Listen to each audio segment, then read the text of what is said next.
National institute of electro homeopathy campus में इस वक्त महाराष्ट्र से कई चिकित्सक खासतौर पे विज़िट के लिए आए हैं और तस्वीरों में आप साफ तौर पे देख सकते हैं कि एक कह सकते हैं कि अवेयरनेस के पॉइंट ऑफ व्यू से एकजुट हैं। अवेयरनेस किस पर्सपेक्टिव में, वो सवाल के ज़रिए समझने की कोशिश करेंगे। लेकिन इस वक्त अगर मैं जिक्र करूँ तो देवी अहिल्या कैंसर हॉस्पिटल का इन्होंने विज़िट किया, इसके बाद national institute of electro homeopathy campus का विज़िट किया। ओवरऑल एक्सपीरियंस क्या कहता है जब एक प्रीमियर इंस्टीट्यूट का हम बहुत करीब से विज़िट करते हैं, एक पॉइंट ऑफ व्यू बनता है और पॉइंट ऑफ व्यू के साथ क्या लर्निंग का एस्पेक्ट नज़र आते हैं वो समझ लेते हैं। सबसे पहले आपका नाम क्या है, कहाँ से हैं और क्या कुछ आज सीखने को मिला? मैं डॉक्टर योगानंद परिकीवार गोंदिया ज़िले से सालेकसा तालुका से बिलोंग करता हूँ और आज मैं देवी अहिल्या कैंसर हॉस्पिटल को विज़िट किया। मुझे बहुत अच्छा लगा कि मेरे हिसाब से इलेक्ट्रो होम्योपैथी में नई जान डालने के लिए, एक नई ऊर्जा देने के लिए जो प्रयास कर रहे हैं अजय हार्डिया सर, वो बहुत धन्यवाद के पात्र है। और उनके जो प्रयास है हमें इलेक्ट्रो होम्योपैथी के साथ बहुत आगे ले जाने की, उनकी जो सोच है उससे हम बहुत खुश हैं। लेकिन आप एक बात बताइए, एक चिकित्सक के नाते जब आप इतने दूर से चलकर आते हैं इलेक्ट्रो होम्योपैथी की स्थिति के बीच में, जब आप यहाँ पे तमाम पहलुओं को समझते हैं, पूछते हैं सवाल और जवाब के रूप में, डॉक्टर अजय हार्डिया सर बखूबी इन सवालों का भी जवाब देते हैं, क्या लगता है कि मतलब आप दलदल से निकलने जैसे हालात देख रहे हैं? हाँ, मुझे तो लगता है अजय हार्डिया सर के जो प्रयास है इससे ये प्रतीत होता है कि बहुत अच्छा इसका भविष्य है। अगर मैं आज की बात करूँ, आज क्या कुछ सीख कर आप यहाँ से जा रहे हैं? जी, बहुत कुछ सीख के जा रहे हैं। पहली बात तो जो ये कैंपस है ये इतना पॉजिटिव है, अपने आप में ऐसी एनर्जी देता है कि यहाँ से जाने का मन ही नहीं करता। दूसरी बात, जो पेशेंट है उनसे भी मुलाकात किए, उनका भी बहुत अच्छा रिजल्ट उनको मिल रहा है। और उसके साथ साथ में हम भी कोशिश करेंगे कि अपने महाराष्ट्र से देवी अहिल्या हॉस्पिटल में कैंसर के उपचार के लिए हम अजय हार्डिया सर की तरफ ज़्यादा से ज़्यादा पेशेंट भेजेंगे। डॉक्टर अजय हार्डिया सर से क्या कुछ बातचीत हुई, क्या तमाम सवालों का जवाब मिला, जो चीज़ आप जानना चाहते थे हर पहलुओं पे डिटेल्स में बातचीत हुई, कितना वक्त आखिर आपको मिला? सर ने तो आज हमारा आपने पूरा दिन दिया हमको। दूसरी बात, सर ने जो चीज़ें हमको बताए, एविडेंस वाली बात कि इलेक्ट्रो होम्योपैथी को आगे बढ़ाने के लिए एविडेंस बेस चाहिए, तो सर के पास तमाम चीज़ें हमने देखे आज। पूरे इंस्टीट्यूट उनका ऐसा एक मेडिकल कॉलेज के रूप में दिखा गया। क्या कहना चाहेंगे अन्य जो चिकित्सक इस वक्त अन्य क्षेत्रों से इस वक्त आपको देख रहे हैं? क्या कहना चाहेंगे बोले तो मेरे पास अब उसके लिए शब्द नहीं है सर कि मैं क्या और एक्सपेक्ट करूं। क्या कोई संदेश जिससे कि वो यहाँ आकर विज़िट करें? जी हाँ, मेरे हिसाब से जितने भी इलेक्ट्रो होम्योपैथी में प्रैक्टिस कर रहे हैं वे सारे लोग आकर, यदि देवी अहिल्या हॉस्पिटल में आकर विज़िट करते हैं तो उनको एक नई ऊर्जा मिलेगी और साथ साथ में बहुत कुछ चीज़ सीखने मिलेगी। और अजय हार्डिया सर जो है, इनके साथ अगर कुछ वक्त बिताए तो हो सकता है कि हम भी बहुत आगे बढ़ सकते हैं। चलिए कुछ अन्य लोगों का भी फीडबैक ले लेते हैं, क्या कहना है उनका आज के विज़िट पे। फिर डॉक्टर अजय हार्डिया सर से भी सवाल और जवाब के रूप में समझेंगे कि दरअसल क्या कुछ स्थिति है। चलिए आपसे मैं जानना चाहूँगा, क्या कुछ आज लर्निंग लेसन रहा आपके लिए? जीवन में सर क्या मैंने पहली बार विज़िट दिया तो मुझे सर से मिलकर बहुत खुशी हुई। हमें सर ने यहाँ प्रैक्टिकल के रूप में और क्लिनिक ट्रायल बेस के रूप में पेशेंट पे कैसी मेडिसिन ट्रायल होती है, मेडिसिन कैसी बनती है, प्लांट मेडिसिन के किस प्रकार से हम कलेक्ट करते हैं, ये सारी जानकारी दी। ऐसा हमें कभी सुनने को नहीं मिल पाया था, लेकिन आज सर से हमें यहाँ मिलकर हमें सारी जानकारी प्राप्त हुई। देखिए, एक बड़ा महत्वपूर्ण सवाल हो जाता है कि जब हम कभी किसी दिशा में बढ़ते हैं तो संस्थान की बहुत महत्वपूर्ण भूमिका होती है। जी। क्या लग रहा है जब आप national institute of electrohomoeopathy campus में इस वक्त खुद मौजूद हैं, क्या लग रहा है इस वक्त, जो वाइब्रेशन है, जो पॉजिटिविटी है, जो थिंकिंग है, क्या चल रहा है इस वक्त?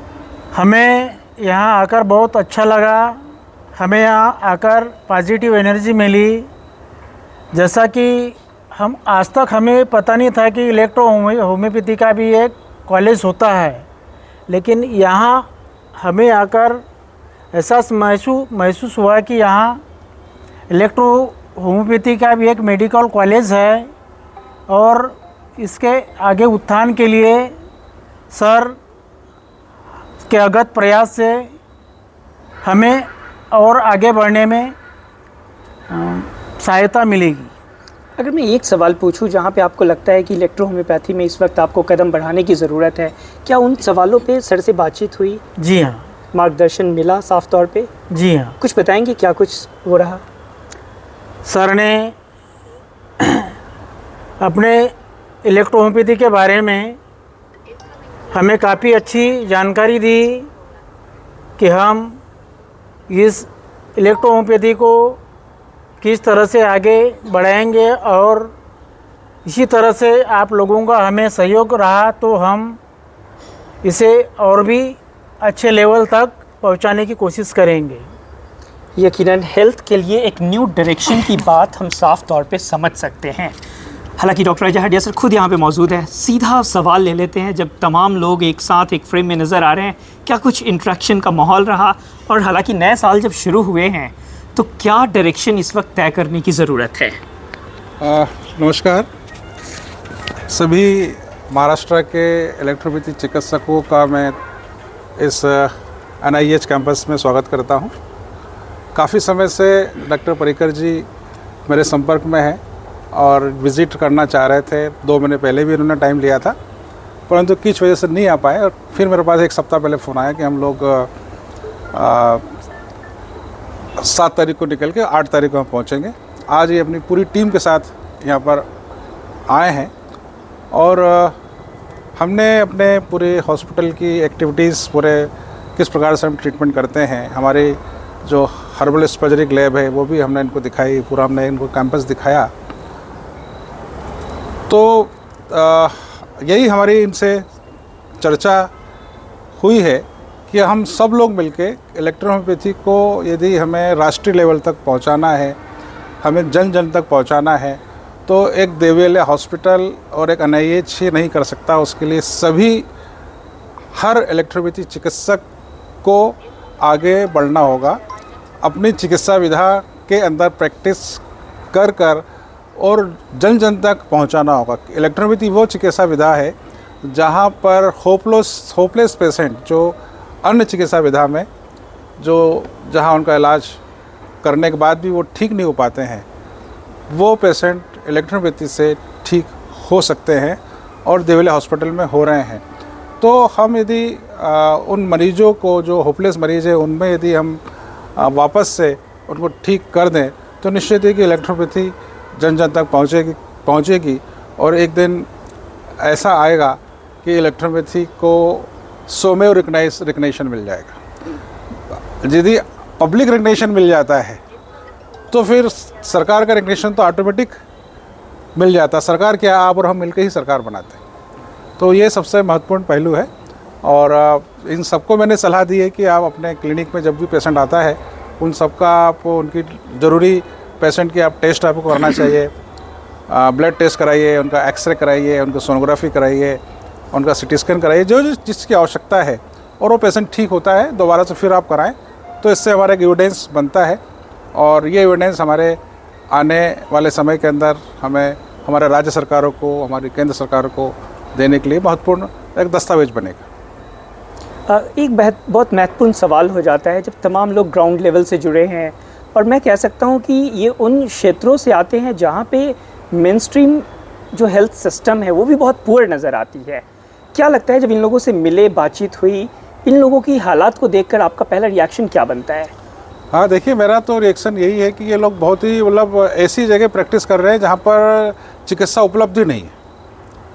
इंटीरियर इलाकों, महाराष्ट्र के इंटीरियर इलाकों में ये लोग प्रैक्टिस कर रहे हैं, जहाँ पर आम जन को चिकित्सा उपलब्ध नहीं हो पा रही है, और वहाँ पर ये इलेक्ट्रोपैथी के माध्यम से चिकित्सा पहुँचाने का प्रयास कर रहे हैं। तो ये तो बहुत अच्छी एक बात है कि ये अपने स्तर से ये लोग इलेक्ट्रोपैथी के लिए काम कर रहे हैं, इलेक्ट्रोपैथी मेडिसिन का यूज़ कर रहे हैं और सिस्टम को आगे बढ़ा रहे हैं। एक अल्टीमेट मैसेज क्या होगा लर्निंग के लिए खास तौर पे, जिससे कि ये तमाम लोग जो हैं और बेहतर कर सके? देखिए, conclusion के तौर पे देवेला हॉस्पिटल और NIH का मिशन ये है कि हमारे ऐसे चिकित्सक जो अपने आप को अपग्रेड करना चाहते हैं, क्योंकि शिक्षा की, एजुकेशन की कोई उम्र नहीं होती है, हम किसी भी उम्र में हम एजुकेशन ले सकते हैं। तो ये जो आप जो कैंपस देख रहे हैं, ये NIH कैंपस ही हमने डेवलप किया हुआ है, जहाँ पर हमारे ऐसे चिकित्सक जो अपने नॉलेज को अपग्रेड करना चाहते हैं, हम उनके लिए ट्रेनिंग प्रोग्राम हम लोग मॉड्यूल्स बना सकते हैं। उस मॉड्यूल्स के अनुसार आपको समय देना होगा। यदि आप समय देंगे तो निश्चित है कि हम आपको इतना अपग्रेड कर देंगे कि आपको किसी भी स्तर पर आपको ऐसी कमी महसूस नहीं होगी कि हम किसी भी चिकित्सक से या किसी भी चिकित्सा विधा से हम कम हैं। तो वो सब चीज़ हमारे पास में अवेलेबल है। बहुत शुक्रिया बातचीत के लिए। सर, हिंदुस्तान में काफ़ी लंबी लड़ाई रही है आपकी, जिस तरीके से बाकी पैथियों को मान्यता मिली है, तो इलेक्ट्रो होम्योपैथी को भी आप मान्यता दिलाए। काफ़ी पुरानी लड़ाई रही है, तो ये लड़ाई आपकी कहाँ तक पहुँची है? हाँ, देखिए, हम तो लगभग इसके नज़दीक पहुँच चुके हैं। रिकग्निशन अब हमारे लिए मुद्दा नहीं है।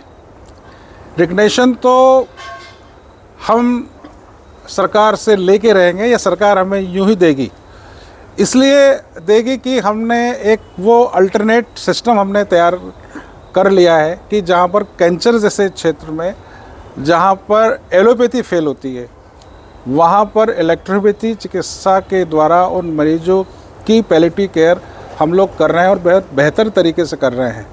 और इसमें हम यदि सफल हो रहे हैं तो निश्चित ही कि इसका रिकग्निशन बहुत लंबा नहीं है।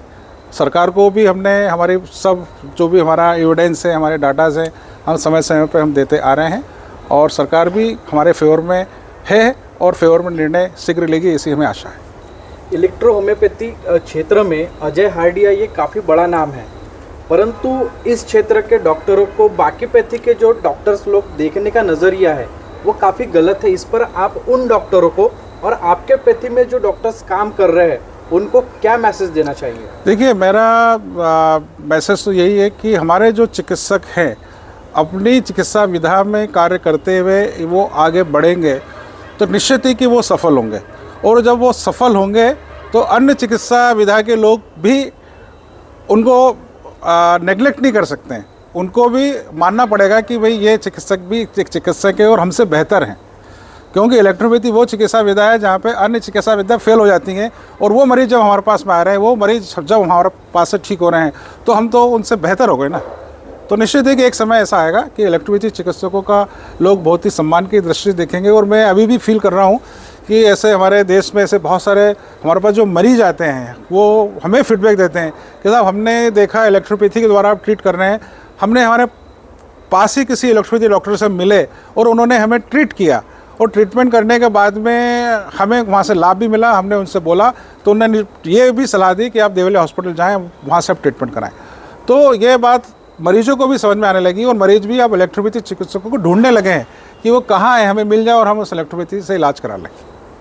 तो ये हमारे लिए एक पॉजिटिव मैसेज है। दिल्ली में देवी अहिल्या कैंसर केयर सेंटर ने एक नए केयर सेंटर की स्थापना की। कैंसर से पीड़ितों का इलेक्ट्रो होम्योपैथी से यहां पर होगा इलाज। आशाहीन कैंसर रोगियों के लिए आशा की एक नई किरण, देवी अहिल्या कैंसर हॉस्पिटल इंदौर, जहां संभव है कैंसर का इलाज बिना कीमो, बिना रेडिएशन। दर्द से तड़पते कैंसर मरीजों को इलेक्ट्रो होम्योपैथी हर्बल मेडिसिन द्वारा अब तुरंत राहत। Devi Ahilya cancer hospital Indore, call 9584040131।